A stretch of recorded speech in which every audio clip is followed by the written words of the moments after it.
Guys, kalian udah dapat belum sih topik yang buat tugas kita pengantar ilmu administrasi publik itu? Ini udah. Aku juga udah sih. Udah semua seperti. Aku juga udah sih. Kamu ngambil topik apa kemarin, Vi?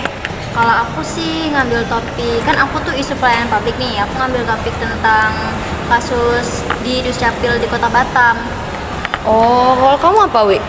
Kalau aku sih ngambil isu birokrasi tentang korupsi sih. Kalau aku kemarin itu ngambil, kan aku tentang kebijakan publik nih. Jadi aku ngambil isu ini loh yang kemarin yang tentang pemotongan gaji untuk iuran wajib tapera itu. Nah, kalau kamu apa, Rahma? Aku kan kemarin kebagian di topik tentang sumber daya manusia tuh. Jadi aku ngambil isu yang sedang ini sekarang tentang kompetensi PNS itu di bidang teknologi itu yang masih sangat rendah, terutama itu di daerah-daerah terpencil gitu. Kamu apa Li kemarin? Kalau aku ngambil isu tentang kepemimpinan publik, aku ngambil contoh kasus kerusakan lingkungan dan tanggung jawab perusahaan terhadap produk-produk mereka yang keluarkan. Emang alasan kalian ngambil kasus itu tuh karena apa sih? Emang ada alasan tersendiri ya? Kalau kamu gimana, Vi? Nah, kalau alasan aku ngambil kasus ini sih ya karena pelayanan publik itu kan penting ya. Terus juga yang dimana pelayanan publik sendiri itu disediain untuk melayani dan membantu masyarakat. Jadi kepuasan masyarakat itu tuh tujuan utama dari pelayanan publik gitu loh, Zal. Nah, dalam kasus yang aku ambil itu tuh mengenai pelayanan publik di Duscapil Kota Batam yang kurang efektif. Jadi karena tidak efektif tadi menimbulkan dampak negatif terhadap masyarakat dan menimbulkan keluhan-keluhan masyarakat. Jadi harapan aku ngangkat kasus ini tuh biar kedepannya pelayanan publik di Indonesia itu dapat diperbaiki, dapat efisien, dan dapat memuaskan masyarakat. Oh gitu ya. Memang sih pelayanan publik itu memang sangat penting banget ya. Aku juga ngambil kasus yang kebijakan publik ini kan karena kebijakan publik ini sangat berdampak bagi kita ya, karena itu mengatur kehidupan kita juga. Nah, seperti yang kasus pemotongan gaji untuk iuran wajib tapera ini kemarin itu benar-benar banyak mengundang kontroversial bagi para pegawai. Karena mereka yang sudah kesulitan memenuhi kebutuhan sehari-hari ditambah gajinya itu dipotong untuk iuran wajib tapera ini. Sedangkan kebijakan tapera ini kurang transparansi, kayak kurang sosialisasi gitu loh tentang pengelolaan dananya. Akhirnya karyawan ini merasa potongan yang mereka keluarkan itu cuman beban tanpa keuntungan yang jelas gitu loh. Jadi kan kayak apa ya, merugikan juga sih bagi karyawan itu. Kalau alasan kamu apa, Wi, kemarin? Kalau aku ngambil kasus ini kan yang mana kita tahu korupsi itu kan hal yang sangat merugikan bagi banyak orang. Nah, di korupsi ini kan dapat merusak keadilan dan menciptakan perkembangan sosial dan juga dapat menghambat pembangunan dan juga korupsi juga dapat merusak integritas dan dapat memperburuk institusi pemerintahan. Nah, di sini aku ngambil kasus korupsi oleh Tom Lembong, di mana Tom Lembong itu menjadi tersangka karena diduga menerima keuntungan pribadi dari kebijakan yang diterapkan dalam impor gula. Nah, tindakan Tom Lembong ini juga melibatkan kebijakan impor gula yang menguntungkan pihak-pihak tertentu, termasuk pemilik perusahaan. Oh gitu ya, tapi emang sih korupsi itu banyak banget ya di Indonesia. Kalau yang kamu gimana, Rahma? Alasannya ngambil kasus yang itu tadi? Aku sih kasus yang aku ini tuh juga terkait sih kayak punya bukti mengenai pelayanan publik itu. Dimana menurut aku di dalam dunia yang berubah ini kompetensi seorang PNS itu bukan pilihan tapi keharusan gitu. Jadi setiap PNS itu juga wajib mengetahui tentang digitalisasi dan perkembangan teknologi di zaman sekarang. Karena ASN itu merupakan aset utama dari organisasi yang berfungsi untuk penggerak suatu pemerintahan. Ketika suatu pemerintahan tidak dijalankan dengan benar, tidak dilakukan dengan sebagaimana mestinya karena tidak mengikuti perkembangan zaman gitu kan, maka suatu pemerintahan itu tuh tentu saja tidak berjalan dengan baik, tidak berjalan dengan sebagaimana mestinya. Kayak kan di Indonesia ini terkhusus di daerah terpencil gitu, banyak sekali para PNS itu yang buta akan teknologi karena bukan karena akses yang susah ataupun anggaran yang belum ada, tapi juga mereka lebih memilih untuk melakukan yang namanya manual. Menurut mereka manual itu tuh lebih mudah gitu kan. Iya. Padahal dengan adanya teknologi ini Itu kan bisa mempermudah iya, benar pekerjaan sekali. mereka gitu ya. Efisiensi, mempersingkat waktu, terus juga kita lebih mengenal dunia luar nggak sih? Iya. Nggak Kan di era terpaku globalisasi. aja ke kertas gitu kan. Tidak ada yang namanya AI segala macam gitu kan. Oh, Maka iya. dari itu harapan aku mengangkat topik ini tuh sebagai langkah awal untuk memberikan kontribusi nyata bagi peningkatan kualitas pemerintahan, terutama di bidang teknologi. Itu sih menurut aku alasan aku ngambil topik ini. Bagus sih. Kalau yang kamu gimana Lid kemarin? Alasan saya mengambil isu kepemimpinan publik karena kepemimpinan publik itu berpengaruh langsung kepada masyarakat dan memahami kesejahteraan masyarakat. Ya. Kepemimpinan publik menghadapi tantangan dalam mengelola kebijakan, mengimplementasi program dan pencapaian tujuan dalam tingkat pusat maupun daerah. Di sini saya mengambil contoh kasus di mana PT SS yang didenda sekitar 48 miliar karena pencemaran lingkungan. Oh iya, jadi merugikan banget ya. Ya, itu sangat merugikan. Selain lingkungan, itu berdampak juga kepada masyarakat yang ada di Di sekitar ya, lingkungannya. iya. Oh bagus sih. Berarti kita udah dapet semua ya topik sama topik yang kita ambil buat tugas itu. Ya. Oke. Baiklah, dalam kasus ini saya mengambil isu birokrasi tentang kasus korupsi yang ada di Indonesia. Nah, seringkali korupsi itu terjadi karena adanya motivasi ekonomi atau pribadi yang mendorong individu untuk memanfaatkan posisinya demi keuntungan pribadi. Nah, di sini saya mengambil kasus korupsi oleh Tom Lembong, yang dimana dalam kasus ini impor gula yang berlebihan itu dapat memberi keuntungan kepada pihak-pihak tertentu seperti perusahaan swasta atau individu yang berhubungan dengan kebijakan tersebut. Nah, di Indonesia, sektor perdagangan seringkali menjadi arena persaingan politik dan ekonomi. Nah, ada potensi bahwa keputusan impor gula yang diambil oleh Tom Lembong itu dipengaruhi oleh kebutuhan untuk memenuhi janji politik dan atau untuk meraih keuntungan bagi kelompok tertentu.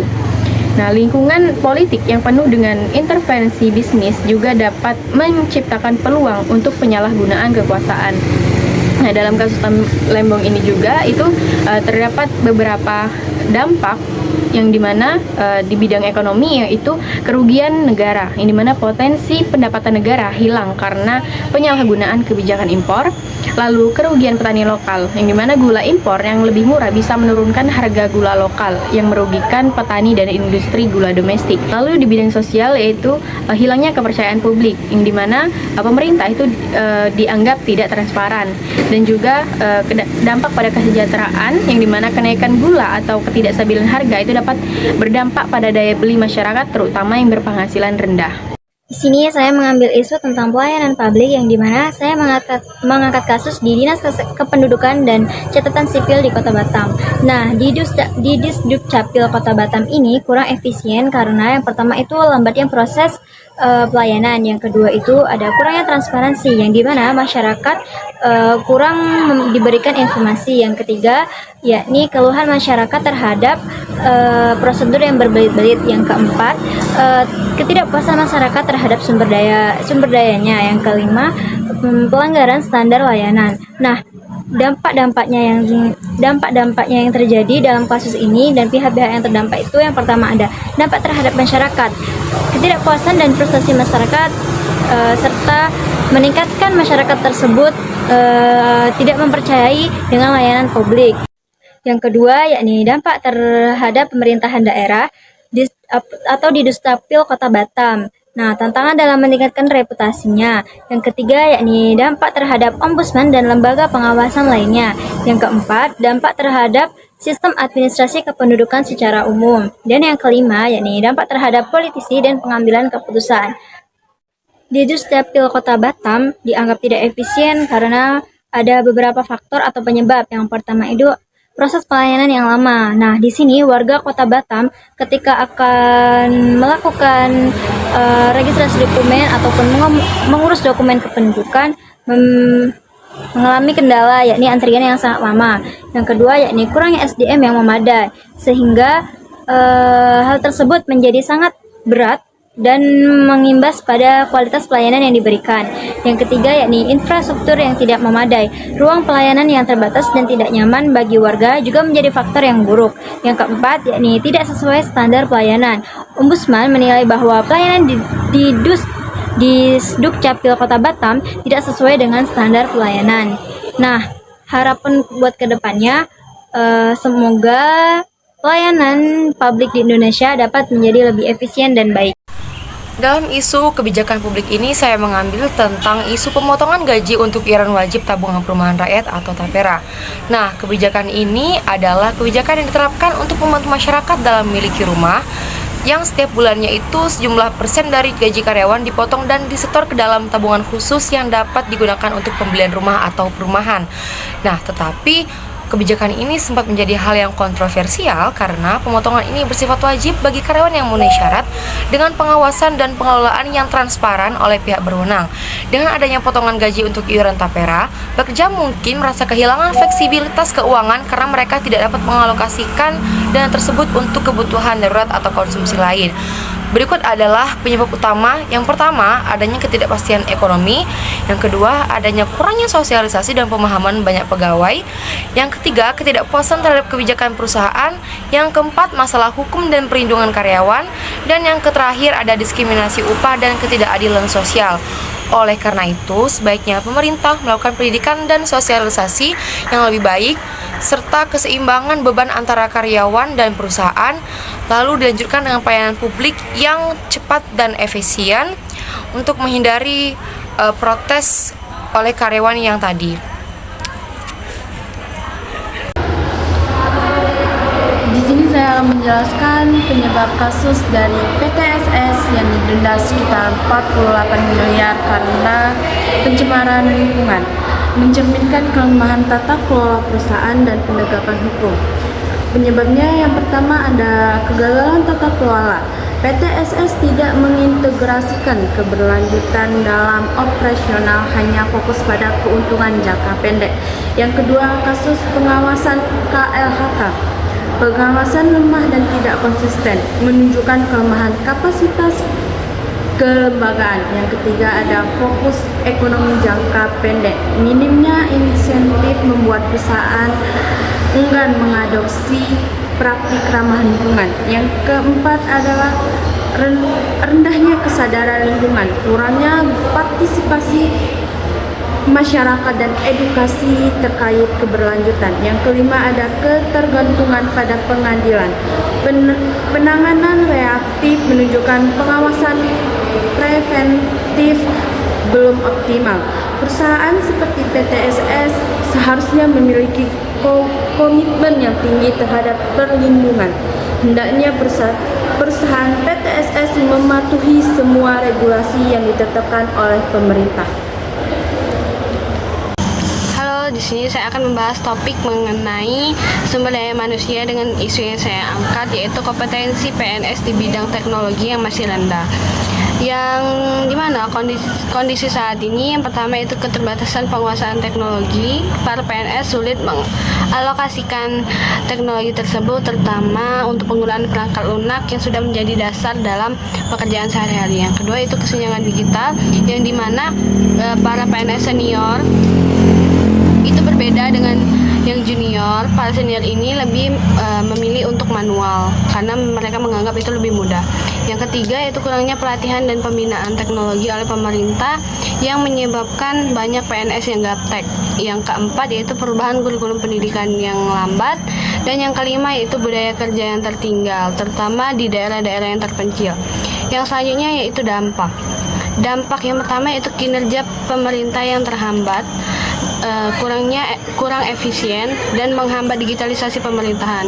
Yang kedua, transformasi digital yang terhambat menyebabkan pemerintah terlambat mengadopsi teknologi baru.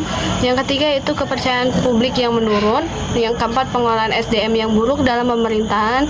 Yang kelima, kualitas kebijakan yang buruk akibat ketidakmampuan dalam mengelola data dan teknologi.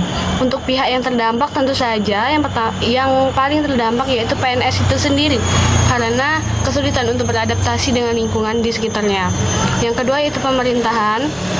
Yang ketiga itu masyarakat yang merasakan dampak dari layanan publik yang tidak efisien dan sulit diakses. Yang keempat, instansi pemerintahan yang kehilangan kualitasnya dalam pelayanan dan pengelolaan. Yang kelima yaitu penyedia pelatihan dan pendidikan yang harus menyesuaikan kurikulum dengan kebutuhan teknologi. Yang keenam, sektor swasta. Yang ketujuh yaitu generasi muda dan calon PNS yang mungkin kesulitan untuk mengembangkan karir di bidang teknologi jika tidak ada pelatihan yang cukup dari pemerintahan.